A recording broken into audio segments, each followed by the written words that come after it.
So now we are in, see what's in stock. Absolutely nothing. Who's gonna, oh, they really want to steal from me, don't they? Those absolute people, those absolute weirdos. Those absolute beggars. They're just trying to get stuff. It's annoying. Get away from my garden, bro. Otherwise I'll smack you with my shovel. You don't want to be smacked by old Shovelly. Old Shovelly will shovel it up.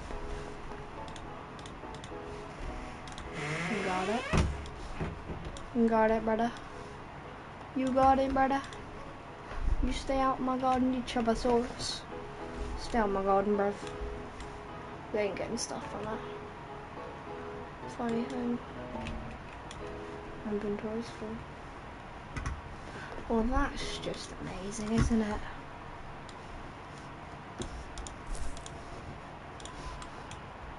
I'll do it after this. Leave temptation to urge.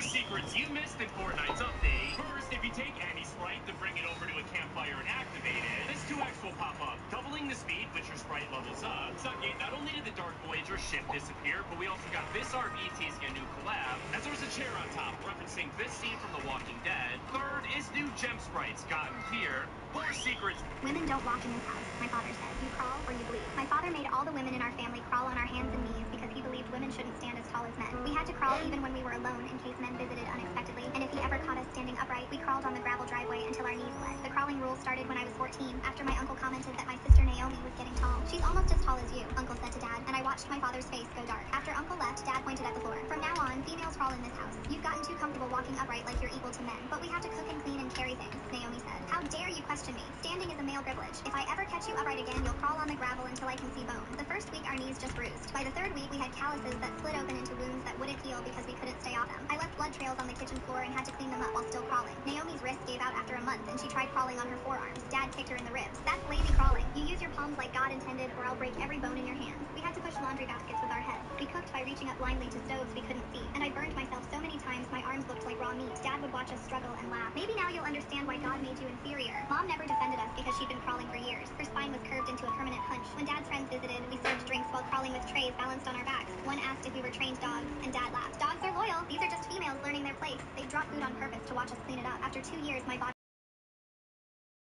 knees were infected wounds that oozed through my clothes. I couldn't remember what it felt like to stand up straight. Naomi's spine had curved so badly you could see it through her shirt. Dad said it was God reshaping her into proper female form. When she cried from the pain, he told her she should be grateful for the transformation. Then Dad announced that Pastor Vernon and the church elders were coming for dinner with their wives. This is your chance to show them what biblical submission really looks like. Dad said with pride, I want a 5-course meal and I want you serving it properly. Properly meant crawling from the kitchen with hot food balanced on our backs. Dad had been bragging about his godly household for months, and this was his moment to show it off. The night of the dinner, I was carrying a pot of soup across the dining room while Dad smiled at Pastor Vernon. See how obedient they are? This is what happens when you raise women according to scripture. My spine, damaged from 2 years of crawling, chose that moment to give out completely. I collapsed face first onto the carpet, and the pot of boiling soup flew off my back and landed directly on Pastor Vernon's wife. She started screaming and clawing at her chest where the soup had soaked through her dress. What is wrong with you? Dad roared at me. Get up and help her. Not on your feet, on your knees. Pastor Vernon was calling 911 while his wife sobbed in agony. Why can't she stand up? He kept asking. Why is she still crawling? Because women don't stand in this house. It's biblical. Tell him it's biblical. Dad screamed at me. The paramedics arrived and found Pastor Vernon's wife with second-degree burns, and me unable to stand even if I wanted to. They saw my knees, the infected wounds, the way my spine curved at an angle that made them go pale. At the hospital, Pastor Vernon's wife demanded to know what had happened to me. She's been crawling for 2 years, I told her while doctors examined my spine. All the women in my family crawl because my father says we're not allowed to stand as tall as men. Dad tried to interrupt. It's not abuse, it's scripture. Women were made to be beneath men. This is how God designed families to function. Pastor, tell them. You understand. Pastor Vernon stared at my father like he'd never seen him before. I understand that you've crippled your own daughters. I've trained them. I've taught them their place. If your wife hadn't gotten in the way of God's plan, she wouldn't have those burns. Pastor Vernon's wife pressed charges. The hospital reported everything to child services. Dad kept screaming about biblical submission right up until they put him in handcuffs. Dad lost his church, his family, and his freedom because he wanted to show off how godly his household was. My spine will never fully recover, but I can walk now. That's more than enough.